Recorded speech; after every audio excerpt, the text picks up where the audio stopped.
En el marco de este especial de trastornos de la personalidad, ahora estudiaremos el vínculo existente entre psicología y espiritualidad, dos lineamientos muy relevantes a la hora de sanar, por ejemplo, las consecuencias que ha dejado una relación tóxica con un narcisista.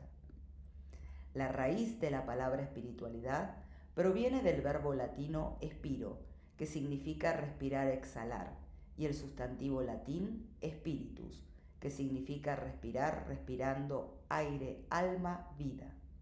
Tanto la espiritualidad como la religiosidad han sido ampliamente estudiadas incursionando en las ciencias del comportamiento desde principios del siglo XX. No obstante, hay que tener presente que la religión se apoya en la teología y el estudio racional de Dios, mientras que la espiritualidad tiene que ver con el autoconocimiento y el misticismo, los cuales transforman nuestra forma de vernos a nosotros mismos y de relacionarnos con la vida. De esta manera, una persona espiritual puede no ser religiosa. La espiritualidad, en términos generales, suele vincularse a disciplinas como la religión, la filosofía o la neurología, y actualmente también ha sido objeto de atención de la psicología, de forma más directa en la psicología transpersonal y la humanista, entre cuyos referentes encontramos a Maslow, Allport y Roger, que incluye la espiritualidad como parte de una concepción del ser humano integrada y multidimensional, es decir, una realidad bio-psico-socio-espiritual. La relación entre psicología y espiritualidad se justifica por el hecho de que la vivencia de las cuestiones existenciales se produce a través de fenómenos mentales como la meditación, los estados de conciencia, la introspección, las experiencias místicas, la autotrascendencia, la autorrealización, etc., que son materia de estudio de la psicología. Sin embargo, la esencia de esta relación descansa en dos interrogantes básicos. ¿Por qué necesita el ser humano tener respuestas a las cuestiones existenciales para configurar su espiritualidad? ¿Y qué puede aportar la psicología a la espiritualidad de la persona? El ser humano tiene tendencia a vivir en un estado mental equilibrado, sosegado y plácido, que le permita vivir en armonía consigo mismo y su entorno. Pero muchas personas ven este estado alterado por la inquietud que provoca el no tener algunas respuestas satisfactorias. La necesidad de que las cosas tengan un sentido, un significado, incluido la propia vida, que le impulsa a descubrir y dar una explicación a todo lo que le rodea, es decir, por qué, cómo y para qué ocurren las cosas. Y para ello necesita adquirir cada vez más conocimientos. Para obtener una explicación y un sentido al mundo en el que vivimos, recurrimos principalmente al programa mental que rige la relación causa-efecto, que parte de la premisa de que todos los fenómenos observados tienen una causa, es decir, una razón de existir, y para conocer esta causa se necesita información. Sin embargo, hay que tener presente que si dispusiésemos de toda la información necesaria sobre estas cuestiones, quizás podríamos encontrar una respuesta válida a las mismas mediante el razonamiento, la observación y la experimentación. Sin embargo, el problema es que carecemos actualmente de una información completa y veraz, y esta carencia impide conocer la verdad absoluta sobre ellas y nos impulsa a crear numerosas teorías e hipótesis para suplirla. El ser humano necesita sentirse seguro en su mundo y conseguir el control de sí mismo y del medio externo con el que se relaciona, pero se ha dado cuenta de que no tiene el control de sí. Ahora veremos los beneficios de la espiritualidad y la psicología. Es indudable que la psicología no puede dar respuestas al origen del universo, de la vida o si hay vida después de la muerte, pero sí puede ayudar a responder a otras cuestiones relacionadas que también forman parte de la dimensión espiritual de la persona, como por ejemplo, quién soy, de dónde vengo y a dónde voy, y que están estrechamente vinculadas a la búsqueda de un sentido a la vida. Además, se presentan en todas las personas en algún momento de su existencia, por lo que puede decirse que forman parte de la esencia del ser humano. Así lo señalaba Viktor Frankl al expresar que la dimensión espiritual es constitutiva del hombre y desborda lo psicofísico. La carencia de ésta, aunque no se canalice religiosamente, es un síntoma del sinsentido. Por su parte, Piedmont, en 1999, comprobó que prácticas espirituales como la oración o la meditación conllevan a un mayor bienestar psicológico, al provocar paz interior, hallarse a uno mismo y buscar la trascendencia. Estas prácticas además favorecen la sensación de emociones positivas como mayor autoestima, compasión y sentimientos de esperanza, de acuerdo a los estudios realizados por Rodríguez Fernández en 2011.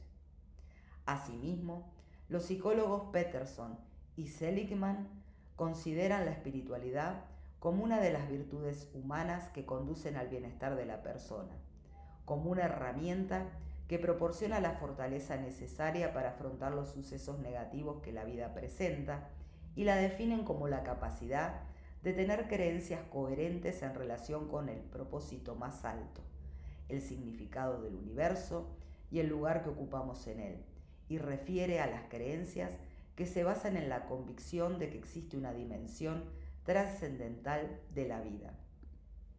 Sumado a lo expuesto, el psicólogo Zohar y el psiquiatra Marshall han propuesto una inteligencia espiritual que la definen como la inteligencia con la que afrontamos y resolvemos problemas de significados y valores, con la que podemos poner nuestros actos y experiencias en un contexto más amplio y rico de significados y valores, y con la que determinamos que un curso de acción o un camino vital es más valioso que otro.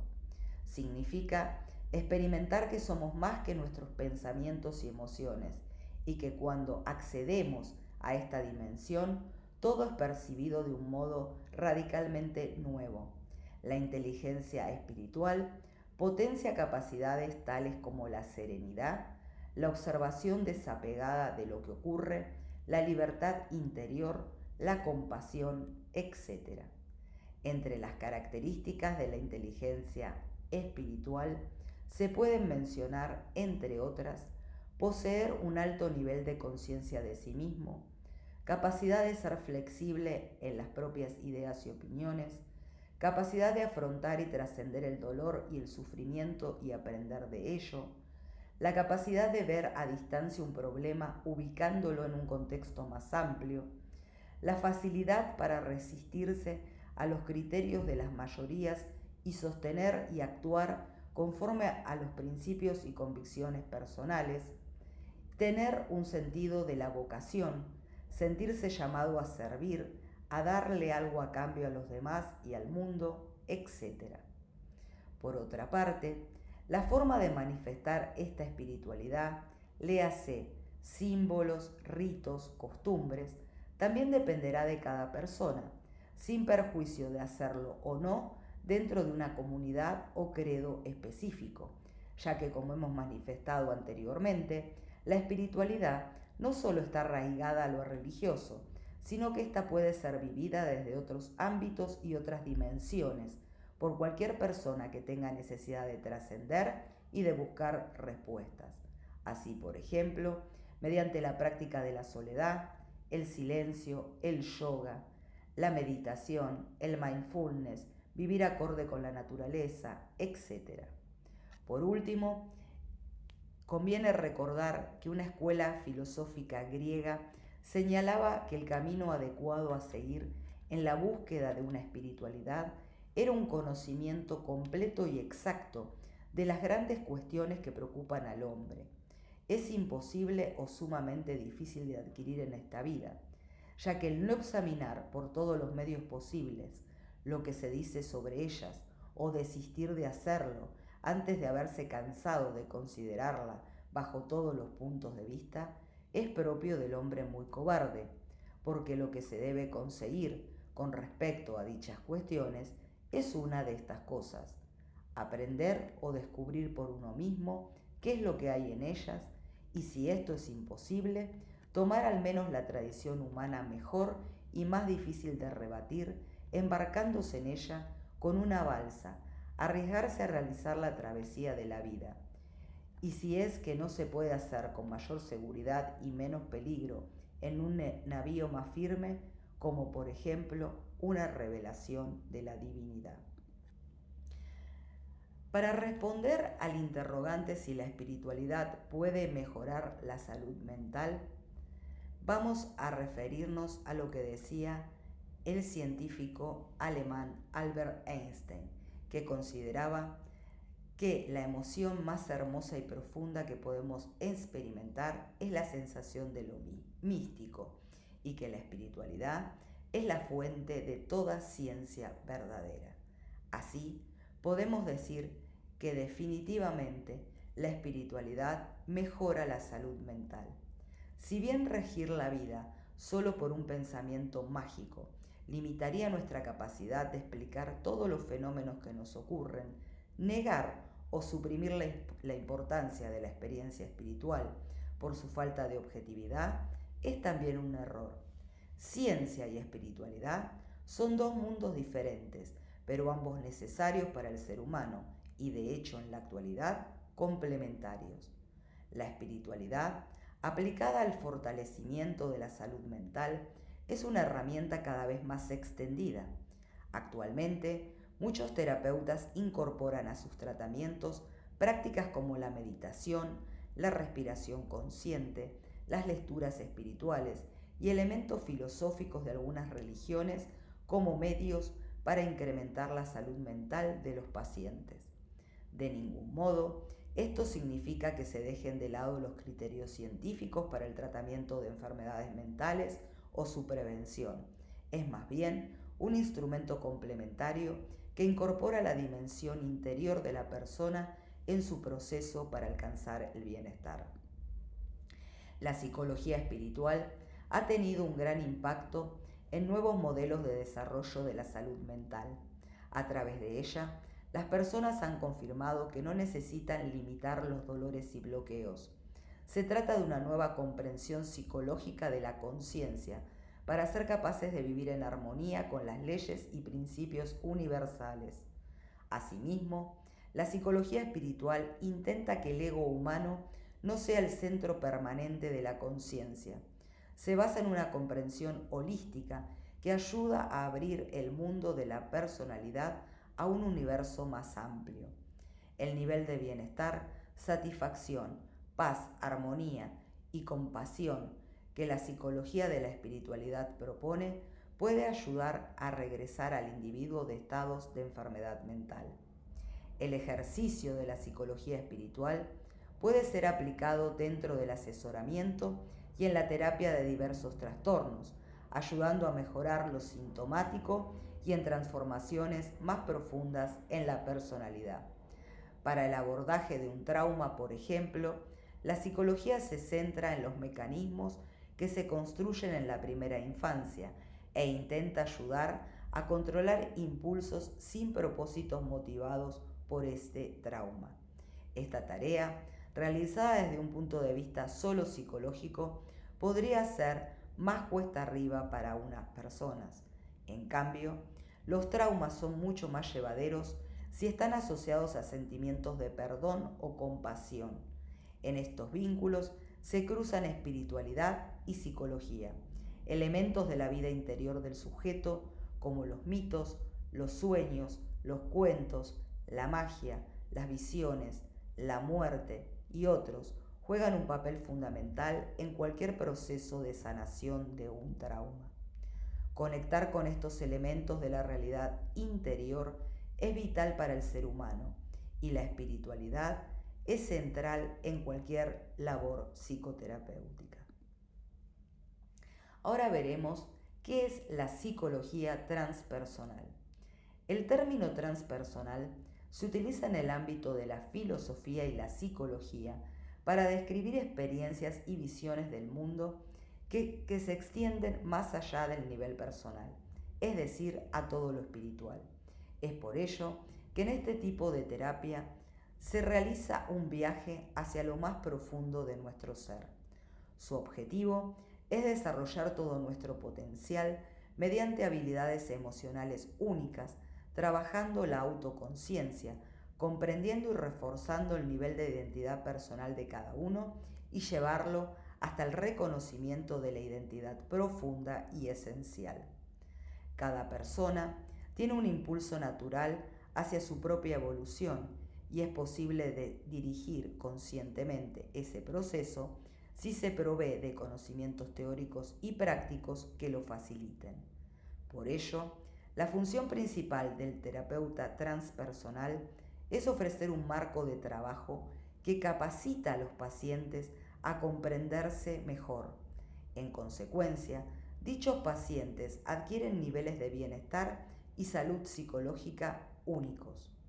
Sus orígenes se remontan probablemente a cuando el psicólogo William James de la Universidad de Harvard estudió las experiencias personales y su relación con la religión.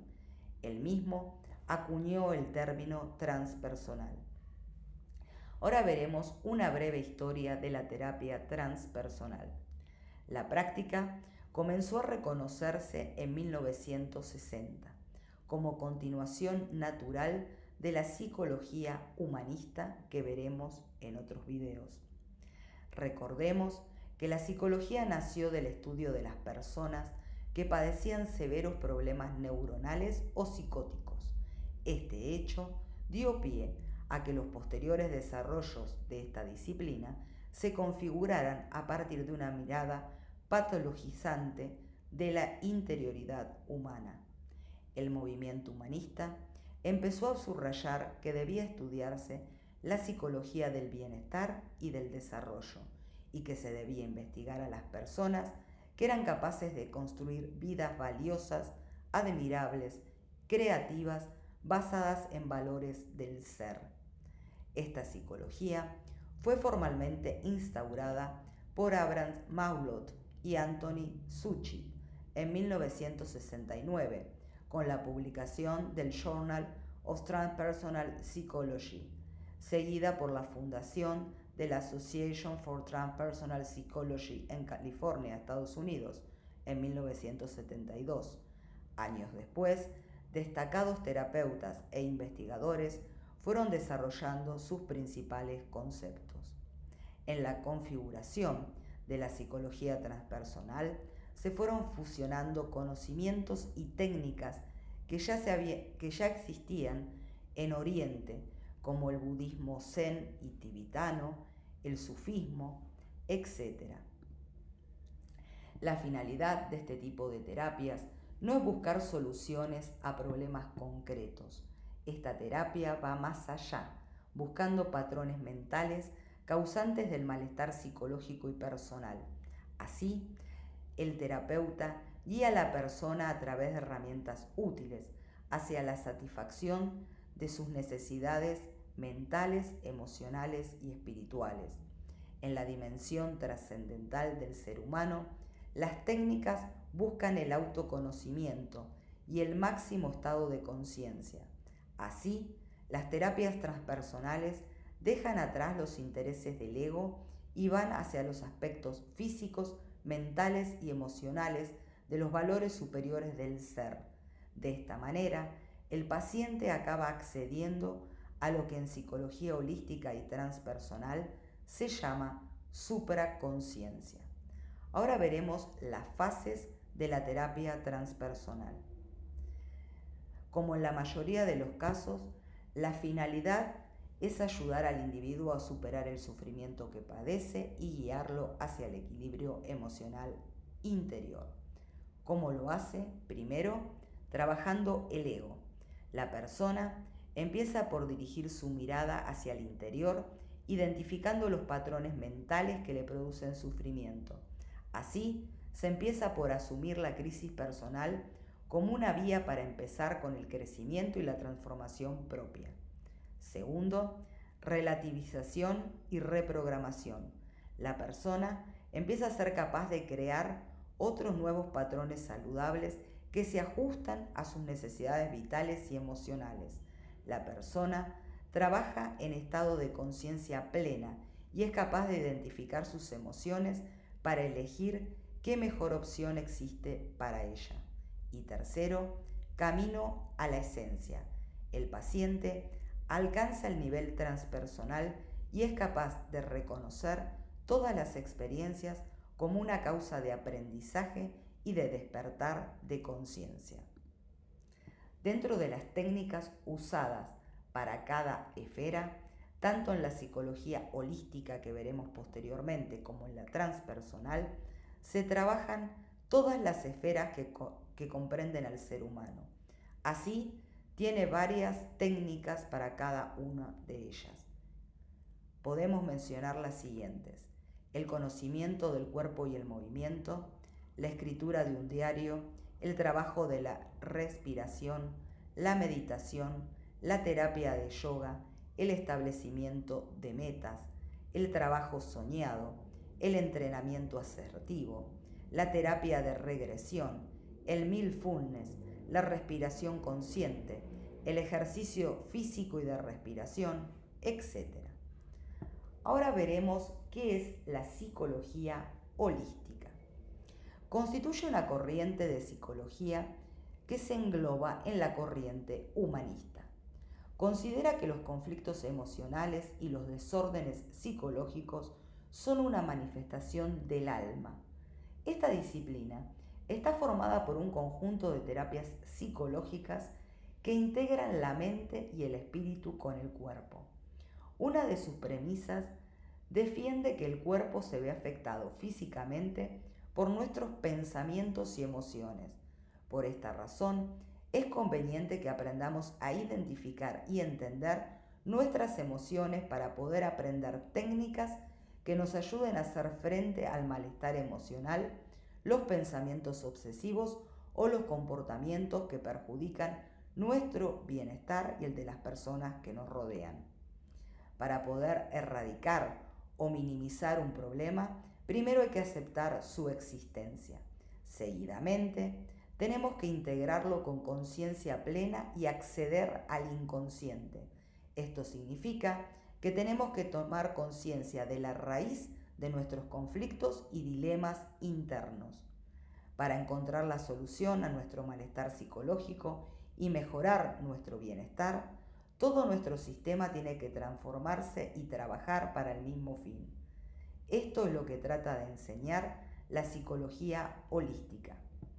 Esta psicología contempla los problemas emocionales y las alteraciones psicológicas como manifestaciones del alma en su intento de evolucionar.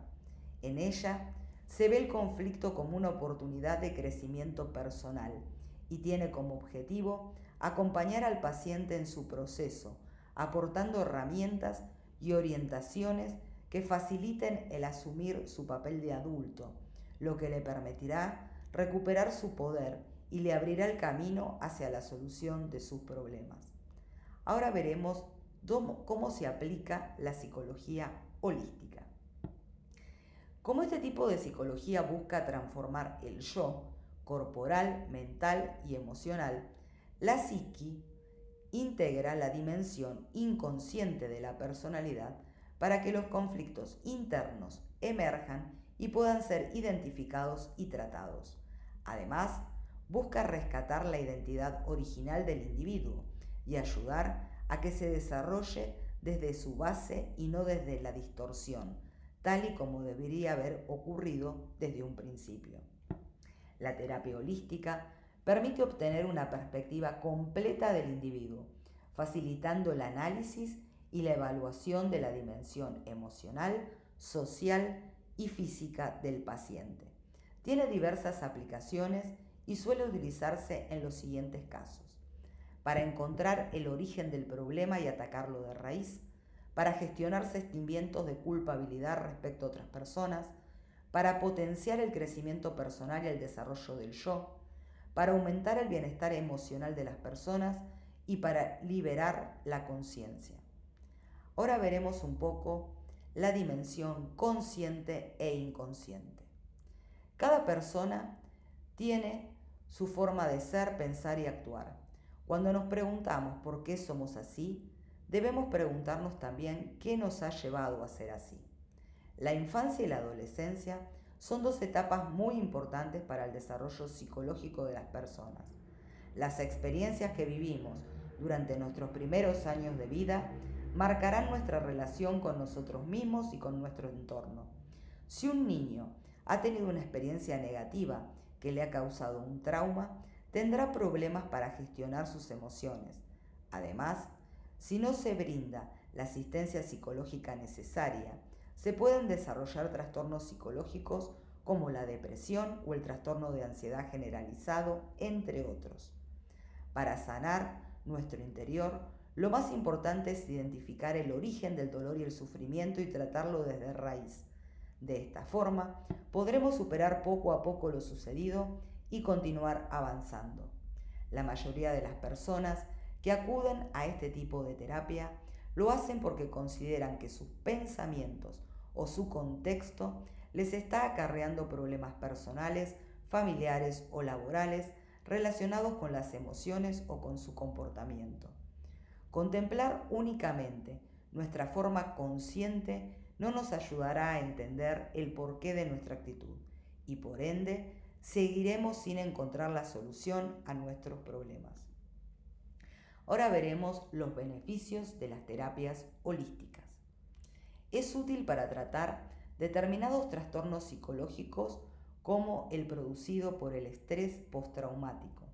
Además, esta terapia es indicada para todo tipo de personas y edades, ya que se trabaja de forma individual, en pareja o en grupo, según las necesidades de cada individuo. Algunos de los beneficios de la psicología holística son: se trabaja tanto en la dimensión consciente como en la inconsciente y se las integra en un todo.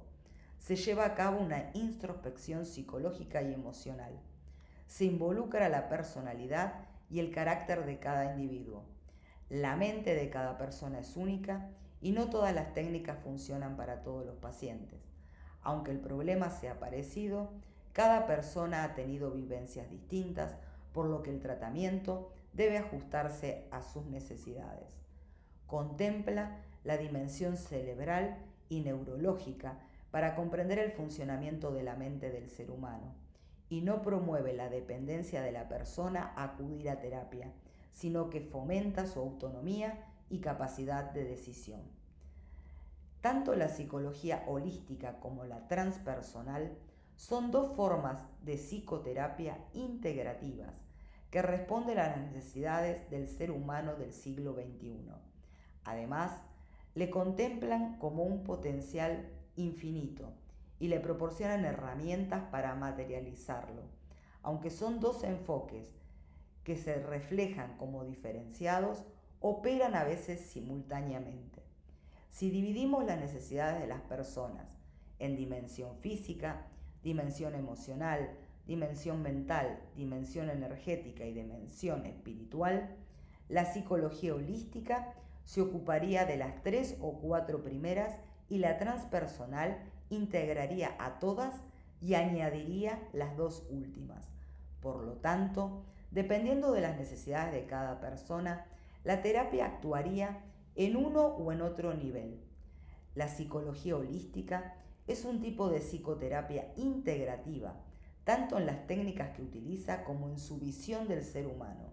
Este tipo de psicoterapia atiende de forma integral la dimensión mental, emocional, física y energética, ofreciendo un tipo de terapia multidimensional, a través de la cual la persona comprende cómo operan cada una de estas dimensiones en su problemática, al mismo tiempo que aprende a manejarlas, a través de un trabajo de autoconocimiento integral y la adquisición de herramientas adecuadas que podrá utilizar durante toda su vida para mantener y expandir estas dimensiones vitales en perfecto equilibrio.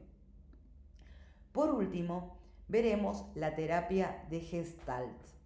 Esta terapia se enfoca principalmente en lo que está pensando y sintiendo ahora la persona, y no en lo que pudo ser o cómo debería haber sido. Consiste en hacer que el paciente viva y sienta la realidad, dando un mayor protagonismo a cómo, por qué y para qué. Es un modelo de psicoterapia que se centra en el desarrollo personal y en la recuperación de la capacidad de vivir el presente, la espontaneidad y la responsabilidad. Concibe al ser humano como una entidad completa formada por un cuerpo, mente y alma, que puede alcanzar el bienestar trabajando por la integridad y el equilibrio de estas tres partes. En cuanto al foco de la terapia, esta se centra más en los procesos que en el contenido en sí, dando la importancia a lo que sucede en la actualidad y no a los momentos del pasado. El profesional de la salud mental encamina a la persona a darse cuenta de cómo impacta y es impactada por su entorno, haciéndola consciente de su manera de hacer las cosas y ayudándola a ver de otra manera más útil para llevarlas a cabo de forma diferente. Por ello, este tipo de terapia humanista se basa en dos modelos de trabajo. Primero, aumentar la conciencia de uno mismo para hacerse responsable y dueño de sus pensamientos, actos y conductas. Segundo, cerrar situaciones del pasado que al día de hoy todavía repercuten en su bienestar. El objetivo es permitir a la persona conocerse mejor y recuperar la creatividad perdida, devolviéndole la capacidad de elegir la forma de afrontar la vida. ¿Qué problemas trata la terapia de Hellstad? Esta terapia permite conocer los patrones relacionales, pensamientos y comportamientos que bloquean la conciencia presente y lleva a situaciones de infelicidad. Por ello, es utilizada para tratar problemas como la ansiedad, la depresión, la autoestima, las dificultades para relacionarse, la pérdida del control y para los efectos físicos que estos problemas generan, como trastornos del sueño o digestivos, dolor de espalda o de cabeza, etc. ¿Cómo se aplica la terapia Hellstad? El profesional de la salud mental realiza un acompañamiento al paciente para ayudarle a llevar a cabo un proceso de autodescubrimiento y crecimiento personal que le permita encontrar un camino dentro de sí mismo en relación al entorno. Esta transformación consta de 4 fases. Primero, aceptación. Se toma conciencia de lo que está viviendo en el presente, es decir, rabia, alegría, etc., y se acepta. El sentido de esto es que los sentimientos que se guardan acaban produciendo malestar y manifestándose de manera psicosomática. Segundo, responsabilidad. Una vez que la persona acepta sus sentimientos, se hace responsable de ellos, de lo que siente y vive, sin culpabilizar a los demás de lo que le ocurre. Cuando se consigue esto, la persona es capaz de cambiar y tomar las riendas de su vida, potenciando los recursos con los que cuenta para afrontar las dificultades y situaciones. Tercero, diálogo. En esta terapia, el terapeuta acompaña el camino del paciente, una experiencia donde se co-crea un campo relacional y emocional. Cuarto, acción. La persona desarrolla e interioriza nuevas técnicas para gestionar diferentes situaciones que le crean malestar. Durante la terapia, el objetivo fundamental no es tanto hablar sobre los problemas o traumas que marcaron a la persona en el pasado, sino que se tratan los problemas y dificultades que tiene hoy en día. De esta forma, se le permite identificar su responsabilidad en ellos, asumiendo los sentimientos que le generan y poniendo en práctica, con la ayuda del profesional de la salud mental, las habilidades necesarias para superar cada situación. ¿Para quién está indicada este tipo de terapia? Al tratarse de una terapia de crecimiento personal, Está indicada para cualquier tipo de persona independientemente de su edad. Lo único que se requiere es que sea capaz de describir lo que siente y necesita, ya que él o la profesional adaptará las sesiones según se trate, de un niño o niña, de un adolescente o de un adulto. Bueno, hasta aquí hemos llegado. Espero que les haya sido de utilidad. Esto va a ser un trampolín para luego ver diferentes terapias, entre ellas la humanista, que sirve para salir de un vínculo tóxico con un narcisista, como veremos en los videos siguientes. Les agradezco que compartan el video, si les gustó que me otorguen un like. Les agradezco las suscripciones y nos estamos viendo en el próximo video referido a los narcisistas. Muchas gracias.